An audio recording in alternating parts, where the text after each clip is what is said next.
কেমন আছো? তো এই তো এখন গন্ডি হচ্ছে, দেখতে যাব, চলো দেখা যাক। এর ভিডিওতে আমিও করেছিলাম। চ দেখো আমার সোনাটা, এই যে দেখো বন্ধুরা, এখানে পুকুরটা দেখো কত বড়, আর মানে অনেক জল এখন। এখানে ভালোই জল থাকে, কিন্তু আমাদের ওখানে এমন একটা জায়গা বিচ্ছিরি যাকে বলে। আমাদেরও হরিনাম আছে বৈশাখ মাসে, আমাদের ওখানে হরিনাম হবে, তখন জলটা পুরো শুকিয়ে যাবে, মাঠে একদম জল থাকবে না, সব তখন কলের জলে কাজ করতে হবে। তো এখানে আমাদের দিদি বাড়িতে হরিনামে এসেছি, আর এখন গন্ডি হচ্ছে, ওখানে সারাদিন বেরোতে মানে ছোটো বাচ্চা নিয়ে আসলে যেখানে সেখানে যা হয় আর কি।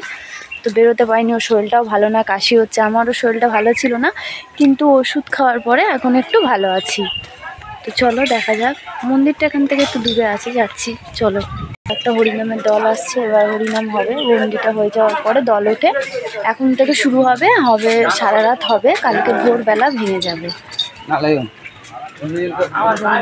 ওরা যাচ্ছে রেডি, ওই যে পিছনে দেখা যাচ্ছে শ্রীখোল নিয়ে যাচ্ছে। তো বন্ধুরা ভিডিওটা একটু বড় হবে, যেহেতু তো বন্ধুরা ভিডিওটা এখানেই শেষ করছি, কারণ গন্ডি এখনো শুরু হয়নি, সবাই বসে রয়েছে, গন্ডি শুরু হবে। তো ভিডিওটা এখানে শেষ করছি।